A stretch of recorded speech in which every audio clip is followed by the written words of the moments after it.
Good morning, friends, and welcome to week 3 of our self-care journey. I just wanted to say thank you for your work last week. I was able to look through some of your submissions around that idea of work and, love the work that we do was kind of the theme for that.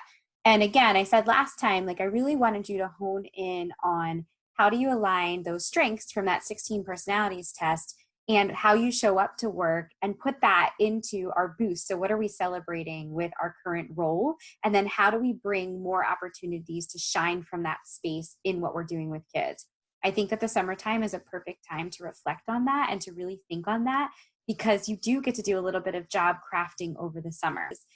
This week, we're switching gears a little bit and we're actually going to our physical environment.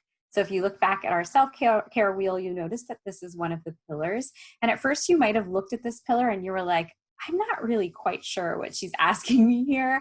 And I don't really know if I've put too much thought into my physical environment. But from a primary foods holistic standpoint, when you're looking at your life and everything that's going on in your world, there is something to be said about the minimalization process and decluttering your life. And I'm not just talking about making your home have less things in it. I'm talking about this showing up for you in your home, in your classroom, digital spaces. Like what does your, home screen of your iPhone look like? Like how many apps do you have downloaded on your digital screen? What is taking attention away from those things that are really important to you because there's so much clutter? So this decluttering process and this physical environment piece is really looking at all environments, including that digital space.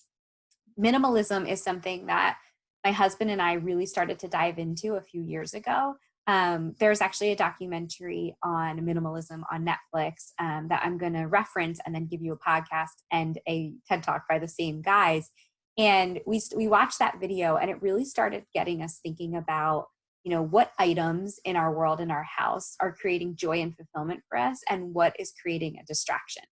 So you can go as small or as big with this, but we started to do that question of, if it's a physical object, is this something that I need or is this something that I want? And to really get clear about, if it's not something that I need, it is just taking up space.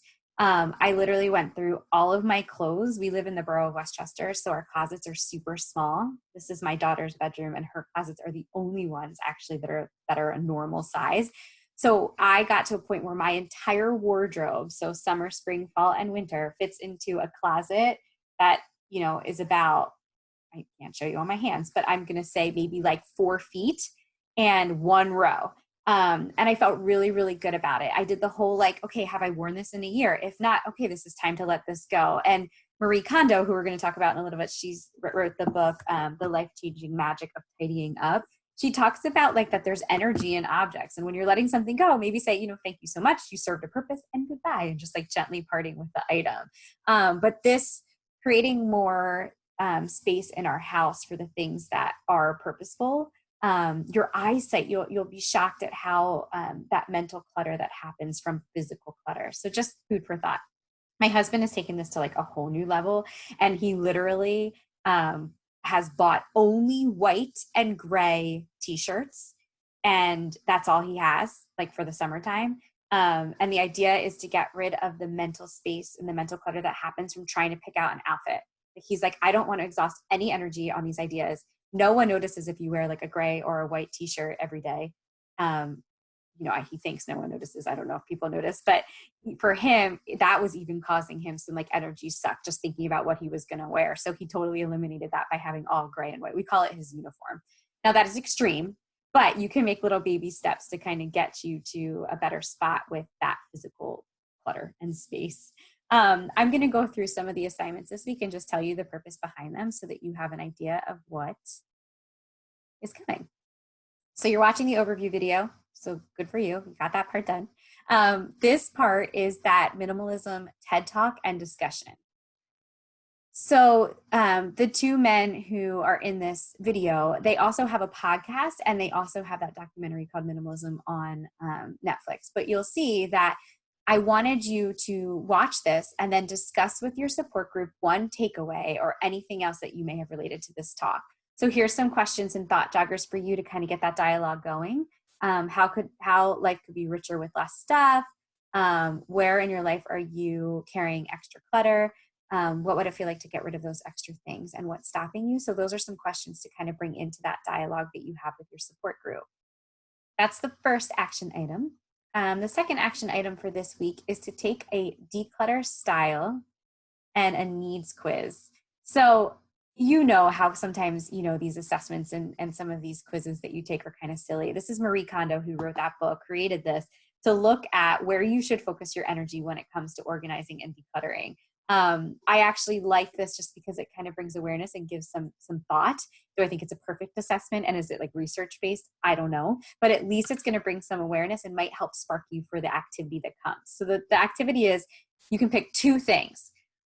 Choose one of two things. Choose an area or environment of your life that you want to declutter, and try for 3 consecutive days of action. So like a small step every single day. Or take a different environment each day and do something towards decluttering that space.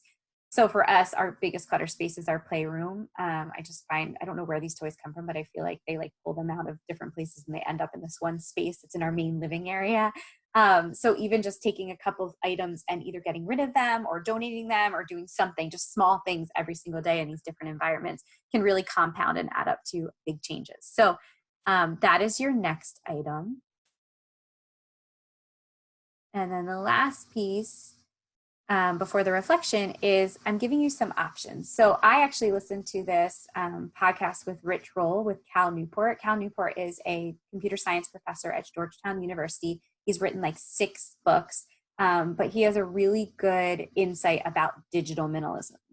So I'm switching your brain from that physical clutter, which does cause mental clutter, and I'm totally giving you like the screen, what does this do for us? And what are some of the neurological benefits to cleaning up and creating less noise with our digital space? This could be something as simple as like your email inbox. Like, how do you manage your email inbox so that it doesn't feel so overwhelming? How do you take your desktop with files everywhere and organize it in a way that looks, a little bit better? And that's something for school that you could work on. How are your files organized? How are you making it as easy as possible to take something from something you've done in a year past and bring it to fruition for this year? So that could be a space that you're organizing, your desktop on your computer or your email inbox. Maybe it's your social media. Maybe it's, these other spaces that are creating energy sucks for us, that we can maybe realign ourselves with something that's not going to do that. So I love this conversation with Cal Newport. Rich Roll is probably my favorite podcaster. He just is super intelligent, and the way that he asks questions gets people to really, really talk. But because they really, really talk, they're kind of long. So I think this one actually might be close to 2 hours, which you can totally chunk up and just like listen periodically. I love listening to podcasts in the car. But if you're like, no, thank you, ma'am, I totally get that and respect that. So this right here is another podcast episode with Cal Newport, but it's the minimalism people who we talked about before. They are interviewing him. And this one's about 30 minutes. I think this one has a lot more to do with like, how do we refocus our attention? And there's some really good nuggets in there. But again, this is still good. Just, I think this one's a little bit more richer, but totally up to you. So that's the third piece of this. So we're looking at physical space. We're looking at, in those first 2 assignments, with the TED Talk and what minimalism can kind of do for you. And then we're flipping it to that digital world. And then your personal reflection. This always is a check-in with your progress on your SMART goal, but you can also talk about anything else that you've kind of interacted with throughout these last couple of weeks. So what did you try to do this week to help move you through your goal? All of these, what support might you need from me, if any? Do you want to do another call? Do you want to reach out through email? How can I support you? Because that's really what I want to do right now. So that you can attach a picture here, if you can keeping like a journal, or like a habit tracker or whatever, anything that you want to do to just check in with your SMART goal, that would be what you're doing in this space right here.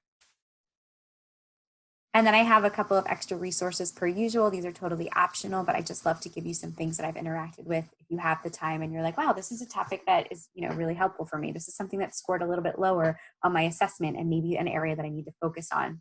If you can't tell, each week is focused on one of those pillars.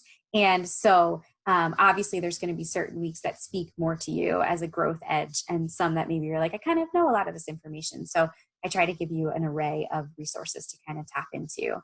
And that's it for this week in terms of assignments. More than anything, I just want you to bring some awareness to your spaces, to where you spend your time, to things that might be cluttering and taking up valuable time and energy that could be devoted elsewhere to more important things that are more in alignment to your core values and what you think is important in this world. So I'm here if you have questions. I'd love to give you ideas if you would like some ideas.